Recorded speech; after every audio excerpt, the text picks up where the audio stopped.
मैं जब अपनी सौतेली बहन के कमरे में गया तो देखा वह अपनी मोबाइल में वह वाली वीडियो देख रही थी और उस वीडियो की आवाज भी तेज थी। मैंने कहा, दीदी तुम ये सब क्या देख रही हो? तो वह बोली, दरवाजा बंद करके आओ, तुम भी देखो, बहुत मजा आएगा। मैंने कहा, दीदी तुम ये सब कब से देखने लगी? दीदी बोली, अभी कुछ महीनों से देख रही हूँ, बड़ा मजा आता है।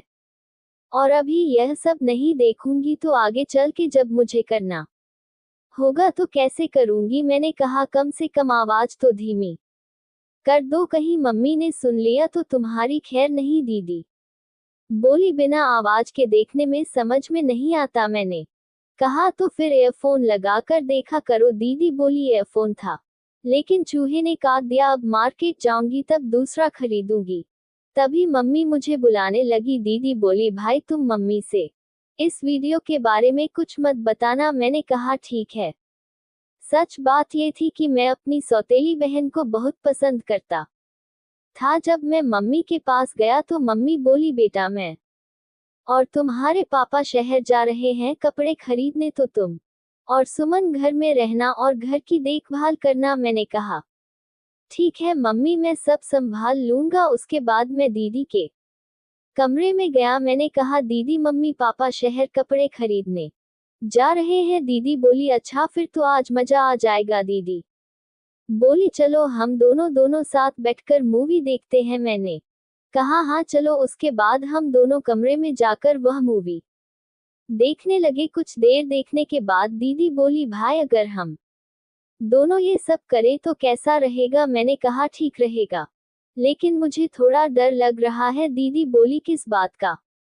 मैंने कहा, कहीं अगर यह सब मम्मी पापा को ना पता चले नहीं तो वह हमें बहुत पीट देंगे। दीदी बोली, एक काम करते हैं, हम दोनों ये बात मम्मी पापा को कभी नहीं बताएंगे। मैंने कहा, ठीक है, फिर तो आज बहुत मजा आएगा। उसके बाद हमने दरवाजा बंद कर दिया। करीब 3 घंटे बाद हम दोनों बाहर निकले। मैं और दीदी दोनों पसीने से भीग गए थे। तो भाई लोग कैसे हैं आप लोग? भाई लोग, आज मैं आपको बताने वाला हूँ कि मैंने कैसे अपनी सौतेली बहन के साथ वो सब किया। तो कहानी को पूरा आखिरी तक जरूर सुनना, क्योंकि आगे की कहानी सुनकर आपका दिल गार्डन गार्डन हो जाएगा। मेरा नाम शिवम है, मेरी उम्र अभी 19 साल की है। मेरे घर में मेरी मम्मी पापा और मैं रहता था। मेरे पापा ठेकेदारी का काम करते थे। उन्होंने 2 शादियां की थी। उनकी जो पहली पत्नी थी वह मेरी माँ थी, लेकिन किसी कारण वह मुझे बचपन में ही छोड़कर चली गई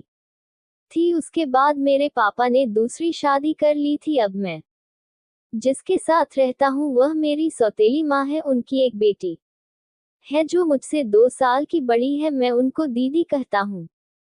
वह दिखने में बहुत खूबसूरत है, कोई एक बार देख ले तो उनका दीवाना हो जाए। कुछ लोगों का कहना था कि मेरे पापा और सौतेली माँ का पहले से ही अफेयर था और उनकी एक बेटी पहले ही हो चुकी थी। इसीलिए जब मेरी माँ खत्म हुई तो कुछ दिन बाद पापा उनसे शादी करके घर ले आए। लेकिन मेरी सौतेली माँ मुझे बहुत मानती थी। वह जैसे अपनी बेटी का ख्याल रखती थी वैसे ही मेरा भी रखती थी। मैं और मेरी सौतेली दीदी एक ही कमरे में सोते थे। धीरे धीरे समय बीत रहा था। अब मैं और मेरी दीदी पूरी तरह जवान हो गए थे। एक दिन शाम को घर के सभी लोग बैठकर खाना खा रहे थे। मैंने देखा पापा थोड़े उदास लग रहे थे। मैंने पूछा, पापा क्या बात है, आप उदास लग रहे हो? तो पापा बोले, हाँ बेटा, करीब 1 महीना होने वाला है लेकिन काम कुछ नहीं चल रहा है। अब तो घर का खर्चा चलाना भी भारी पड़ रहा है। कुछ दिन बीतने के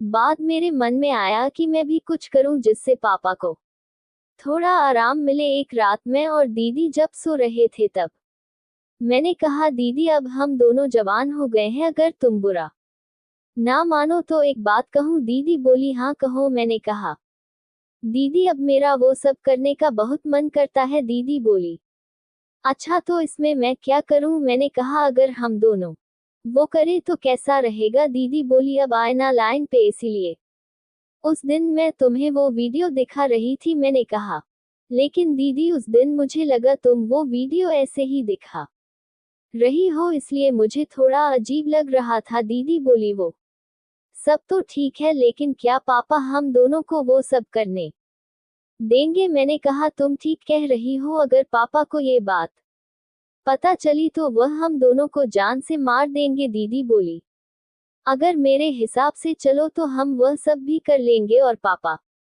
को पता ही नहीं चलेगा। मैंने कहा लेकिन कैसे? दीदी दीदी बोली जो हमारा पीछे वाला कमरा है हम उस कमरे में सारा सामान ऊपर वाले कमरे में शिफ्ट कर देंगे और उसी कमरे में हम दोनों वो सब करेंगे। मैंने कहा दीदी एक ना एक दिन तो मम्मी पापा को ये बात पता चल जाएगी, तब हम क्या करेंगे?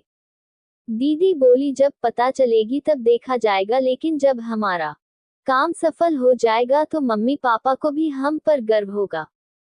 उसके बाद हम वह सामान लाए जिसकी हमें जरूरत थी। फिर हम उस दिन का इंतजार करने लगे जिस दिन घर में मेरे और दीदी के अलावा और कोई ना हो। फिर एक दिन वह घड़ी आ गई जिसका मुझे और दीदी को बेसब्र से इंतजार था। मम्मी पापा शहर गए थे कपड़े खरीदने। अब मैं और दीदी घर में बिल्कुल अकेले थे। मैंने कहा दीदी चलो हम जल्दी से वो सब करने के लिए कमरे को खाली करेंगे। उसके बाद हमने कमरे का सारा सामान ऊपर वाले कमरे में शिफ्ट कर दिया। मैंने कहा दीदी तुम पहले कभी की हो या आज पहली बार है? दीदी बोली आज मैं पहली बार करूंगी, और तुम बताओ तुमने कभी किया है? मैंने कहा मेरा भी पहली बार होगा। उसके बाद मैं जमीन पर चटाई बिछाने लगा। दीदी बोली अब जाओ जल्दी से सारा सामान लेकर आओ। उसके बाद मैं सारा सामान ले आया। दीदी बोली दरवाजा बंद कर दो। मैंने कहा जब घर में हमारे अलावा और कोई नहीं है तो किस बात की डर? दीदी बोली फिर भी बंद कर दो, तब हम अच्छे से कर पाएंगे। उसके बाद मैंने दरवाजा बंद कर दिया और हम दोनों करने लगे। 2 घंटे बाद हम दोनों कमरे से बाहर आए। हम दोनों पसीने से भीग गए थे। दीदी बोली कैसा लगा? मैंने कहा दीदी सच में मजा आ गया। दीदी बोली अभी कुछ नहीं है, जब हमारे पास ढेर सारे पैसे आएंगे तब देखना और भी मजा आएगा। उसके बाद हमने कमरे में ताला मार दिया और बरामदे में आकर टीवी देखने लगे। मैंने कहा दीदी हमने जो माल तैयार किया है उसे सेल कैसे करेंगे? दीदी बोली इसके लिए हमें छोटी छोटी दुकानों पर संपर्क करना होगा और उनको अपना माल सप्लाई करना होगा। मैंने कहा ठीक है दीदी यह काम मैं कर दूंगा। दरअसल मैं अपनी दीदी के साथ कमरे के अंदर धूप बत्ती बनाता था। उसके बाद मैंने छोटी छोटी दुकानों पर जाकर अपना माल दिखाया। उन्हें हमारा माल बहुत पसंद आया और हमें 200,000 का ऑर्डर भी मिल गया। ये हमारी पहली सफलता थी तो हमें बड़ी खुशी हुई। उसके बाद हम दोनों अपने बिजनेस को आगे बढ़ाने के लिए पूरे जी जान से जुड़ गए। धीरे धीरे 2 महीने बीत गया। एक दिन हम दोनों को वह करते हुए मम्मी देख ली। वह हमें डांटने लगी और बोली आने दो तुम्हारे पापा को फिर बताती हूँ। मैंने कहा मम्मी हम कुछ गलत काम नहीं कर रहे थे, बल्कि हम तो बस एक छोटा सा बिजनेस करते हैं। उसके बाद मैंने मम्मी को सारी बात समझाई। तब मम्मी बोली मैं तो तुम लोगों को गलत समझ रही थी, लेकिन तुम दोनों तो बहुत अच्छा काम कर रहे हो। उसके बाद ये बात जब पापा को पता चली तो वह भी अब हम पर गर्व करने लगे। ये सब जानने के बाद मम्मी पापा भी हमें सपोर्ट करने लगे। इस कहानी के सभी पात्र और घटनाएं काल्पनिक है। इसका किसी की जिंदगी धर्म समुदाय से कोई संबंध नहीं है। अगर इसका किसी की जिंदगी से मेल होता है तो यह एक संयोग माना जाएगा। हमारा मकसद किसी की भी भावना को ठेस पहुंचाना बिल्कुल नहीं है। तो दोस्तों आप लोगों को ये कहानी कैसी लगी कमेंट करके जरूर बताएगा और वीडियो को लाइक और सब्सक्राइब करना मत भूलिएगा। वीडियो को पूरा देखने के लिए आप लोगों का बहुत बहुत धन्यवाद।